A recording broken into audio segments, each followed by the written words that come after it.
ಪಶ್ಚಿಮ ಘಟ್ಟಗಳ ಪರಿಸರ ಸೂಕ್ಷ್ಮ ಪ್ರದೇಶ ಘೋಷಣೆಗೆ ಸಂಬಂಧಿಸಿದಂತೆ ಕೇಂದ್ರ ಸರ್ಕಾರ ಹೊರಡಿಸಿರುವ ಕರಡು ಅಧಿಸೂಚನೆ ಸಂಖ್ಯೆ 4106 ವಿರುದ್ಧ ಜೊಯ್ಡಾ ತಾಲೂಕಿನಾದ್ಯಂತ ತೀವ್ರ ಆಕ್ರೋಶ ವ್ಯಕ್ತವಾಗಿದೆ.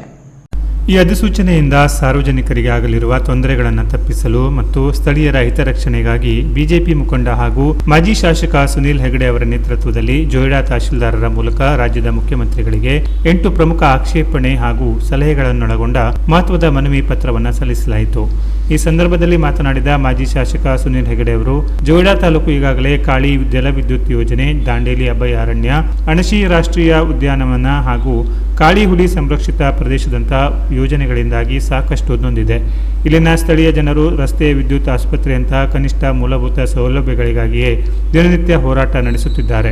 ಇಂತಹ ಪರಿಸ್ಥಿತಿಯಲ್ಲಿ ಕಸ್ತೂರಿ ರಂಗನ್ ವರದಿ ಆಧರಿಸಿ ತಾಲೂಕಿನ ಬರೋಬ್ಬರಿ 88 ಗ್ರಾಮಗಳನ್ನು ಪರಿಸರ ಸೂಕ್ಷ್ಮ ವಲಯಕ್ಕೆ ಸೇರಿಸಿರುವುದು ಜನಸಾಮಾನ್ಯರ ಬದುಕನ್ನು ಸಂಪೂರ್ಣವಾಗಿ ದುಸ್ತರಗೊಳಿಸಲಿದೆ ಎಂದು ಆತಂಕ ವ್ಯಕ್ತಪಡಿಸಿದರು.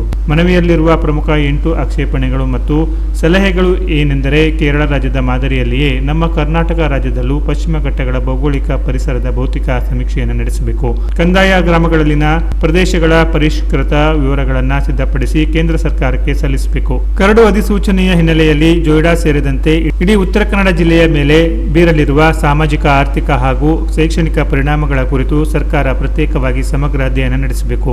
ಈ ಕರಡು ಅಧಿಸೂಚನೆಯ ನಿಯಮಗಳ ಅಡಿಯಲ್ಲಿ ಗಣಿಗಾರಿಕೆಗೆ ಇರುವ ನಿಬಂಧನೆಗಳ ನೆಪದಲ್ಲಿ ಸ್ಥಳೀಯ ನಿವಾಸಿಗಳು ವಾಸಿಸುವ ಮನೆ, ಕೊಟ್ಟಿಗೆ ಹಾಗೂ ಕೃಷಿ ಪೂರಕ ನಿರ್ಮಾಣ ಚಟುವಟಿಕೆಗಳಂತಹ ಸದ್ಭಾವನೆಯ ಬಳಕೆಗೆ ಯಾವುದೇ ಕಾರಣಕ್ಕೂ ನಿಬಂಧನೆಗಳನ್ನು ವಿಧಿಸಬಾರದು. ಹೊಸ ಜಲವಿದ್ಯುತ್ ಯೋಜನೆಗಳಿಗೆ ನಿಷೇಧ, ನೂತನ ಜಲವಿದ್ಯುತ್ ಯೋಜನೆಗಳನ್ನು ಕೇವಲ ನಿಯಂತ್ರಿತ ಚಟುವಟಿಕೆಗಳ ಪಟ್ಟಿಗೆ ಸೇರಿಸುವ ಬದಲು ಗಣಿಗಾರಿಕೆಯಂತೆ ಸಂಪೂರ್ಣವಾಗಿ ನಿಷೇಧಿಸಬೇಕು. ಈಗಾಗಲೇ ಚಾಲ್ತಿಯಲ್ಲಿರುವ ಜಲವಿದ್ಯುತ್ ಯೋಜನೆಯಲ್ಲಿ ಉತ್ಪಾದನೆಯಾಗುವ ವಿದ್ಯುತ್ ಅನ್ನು ಸ್ಥಳೀಯ ನಿವಾಸಿಗಳಿಗೆ ಆದ್ಯತೆಯ ಮೇರೆಗೆ ವಿತರಿಸಬೇಕು.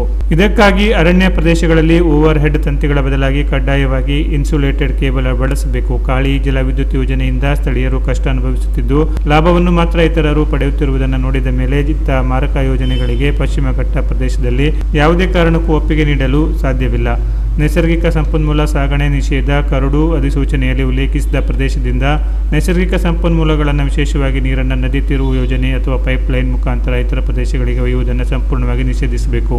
ಜೊಯ್ಡಾ ತಾಲೂಕಿನಲ್ಲಿ ಈಗಾಗಲೇ ಇರುವ ಮನೆಗಳು, ಕೃಷಿ ಜಮೀನುಗಳು ಮತ್ತು ಕಾನೂನುಬದ್ಧವಾಗಿ ನಡೆಸುತ್ತಿರುವ ಜೀವನೋಪಾಯದ ಚಟುವಟಿಕೆಗಳಿಗೆ ಯಾವುದೇ ತೊಂದರೆಯಾಗದಂತೆ ಸ್ಪಷ್ಟವಾದ ಕಾನೂನು ರಕ್ಷಣೆ ನೀಡಬೇಕು. ರಸ್ತೆ, ಸೇತುವೆ, ಕುಡಿಯುವ ನೀರು, ವಿದ್ಯುತ್, ಶಾಲೆ ಹಾಗೂ ಆರೋಗ್ಯ ಕೇಂದ್ರಗಳು ಸೇರಿದಂತೆ ಸಾರ್ವಜನಿಕ ಸೌಕರ್ಯ ಕಾಮಗಾರಿಗೆ ವಿಶೇಷ ವಿನಾಯಿತಿ ನೀಡಬೇಕು ಹಾಗೂ ತಕ್ಷಣದ ಅನುಮತಿಗಾಗಿ ಪ್ರತ್ಯೇಕ ವ್ಯವಸ್ಥೆ ಕಲ್ಪಿಸಬೇಕು. ಜೊಯ್ಡಾದ ಪರಿಸರ ಆಧಾರಿತ ಪ್ರವಾಸೋದ್ಯಮವನ್ನು ಸಂಪೂರ್ಣವಾಗಿ ಸ್ಥಳೀಯ ಜನರಿಗೆ ಪೂರಕವಾದ ಪರಿಸರ ಸ್ನೇಹಿ ಇಕೋ ಫ್ರೆಂಡ್ಲಿ ಮಾದರಿಯಲ್ಲಿಯೇ ಮುಂದುವರಿಸಲು ಅವಕಾಶ ನೀಡಬೇಕು. ಪರಿಸರ ಸಂರಕ್ಷಣೆ ಹೆಸರಿನಲ್ಲಿ ಸ್ಥಳೀಯರ ಜೀವನೋಪಾಯಕ್ಕೆ ಧಕ್ಕೆ ತರಬಾರದು. ರಾಜ್ಯ ಸರ್ಕಾರ ಈ 8 ಅಂಶಗಳನ್ನು ಗಂಭೀರವಾಗಿ ಪರಿಗಣಿಸಿ ಕೇಂದ್ರ ಸರ್ಕಾರದ ಮುಂದೆ ಬಲವಾದ ಆಕ್ಷೇಪಣೆ ಸಲ್ಲಿಸುವ ಮೂಲಕ 88 ಗ್ರಾಮಗಳ ಜನವಸತಿ ಪ್ರದೇಶಗಳನ್ನು ಈ ವ್ಯಾಪ್ತಿಯಿಂದ ಹೊರಗಿಡಲು ಒತ್ತಡ ತರಬೇಕು ಎಂದು ಮಾಜಿ ಶಾಸಕ ಸುನೀಲ್ ಹೆಗಡೆ ಅವರು ಹಾಗೂ ಜೊಯ್ಡಾ ತಾಲೂಕಿನ ಸಾರ್ವಜನಿಕರು ಸರ್ಕಾರವನ್ನು ಬಲವಾಗಿ ಒತ್ತಾಯಿಸಿದ್ದಾರೆ. ಡಿಪಾರ್ಟ್ಮೆಂಟ್ನವರಿಗೆ ಫಾರೆಸ್ಟ್ನಿಂದ ಹೊರಗಡೆ ಹಾಕುವಂತಹ ಸನ್ನಿವೇಶ ನಿರ್ಮಾಣ ಆಗ್ತದೆ, ನೆನಪಿಟ್ಕೊಂಡಿರುವ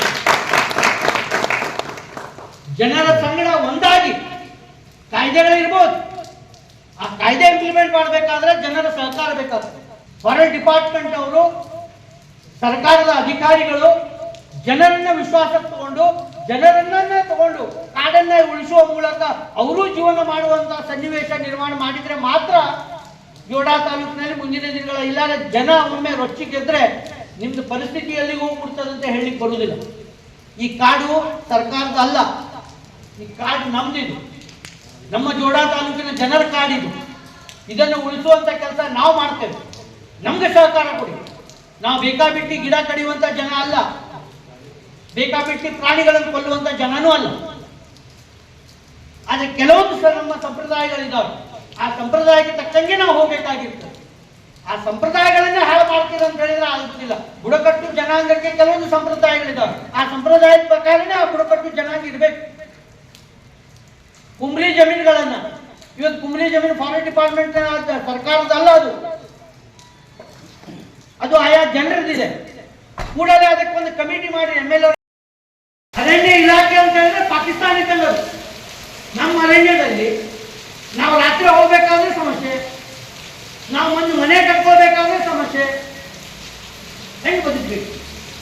ಅಂತಂದ್ರಲ್ಲಿ ನೀವು ಕಸ್ತೂರಿ ರಂಗನ್ ವರದಿ ಜಾರಿ ಮಾಡಬೇಕಾದ್ರೆ ಇಲ್ಲಿ ನೀವು ಚರ್ಚೆ ಮಾಡಬೇಕಲ್ಲ. ಇವತ್ತಿನ ದಿನ ಕಸ್ತೂರಿ ರಂಗನ್ ವರದಿ ನೋಟಿಫಿಕೇಶನ್ ತೆಗೆದಿರ್ಬೋದು. ಯಾಕಂದ್ರೆ ಇಡೀ ಭಾರತ ದೇಶದ ಫಾರೆಸ್ಟ್ ಡಿಪಾರ್ಟ್ಮೆಂಟ್ಗೆ ಸಂಬಂಧಪಟ್ಟಂಗೆ ಕೆಲವು ತೆಗೆದಿರ್ಬೋದು. ಆದರೆ ಡಿಪಾರ್ಟ್ಮೆಂಟ್ಗಳು, ಆ ಕಾಡು, ಆ ಭೂಮಿ ಯಾರ ಹತ್ರ ಇದೆ? ಇದೇ ರಾಜ್ಯ ಸರ್ಕಾರದ ಹತ್ರ ಇದೆ ಅಲ್ಲ. ಈ ರಾಜ್ಯ ಸರ್ಕಾರ ಈ ಕಸ್ತೂರಿ ರಂಗನ್ ನೋಟಿಫಿಕೇಶನ್ ಆದ ನಂತರ ಅವ್ರ ಮಂತ್ರಿಮಂಡಲ ಏನಾಯ್ತೋ ಗೊತ್ತಿಲ್ಲ, ನೀನೇ ಆಗಿದ್ದಾರೆ ಮಂತ್ರಿಗಳು.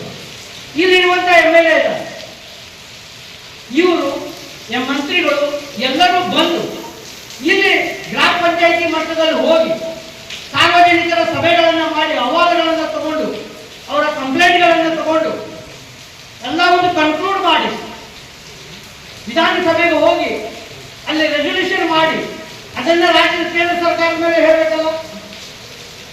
ಯಾರು ಮಾಡ್ತಾ ಇದ್ದಾರೆ? ಸುಮ್ಮನೆ ಕೇಂದ್ರ ಸರ್ಕಾರದ ಸಪೋರ್ಟ್ ಮಾಡಿದ್ರೆ ಇವತ್ತು ಉದಾಹರಣವಾಗಿ ಜೋಡಾ ಗ್ರಾಮ ಪಂಚಾಯಿತಿಯಲ್ಲಿ ಕರ್ನಾಟಕ ಸರ್ಕಾರ ಒಂದು resolution. Canara plus news, Joida.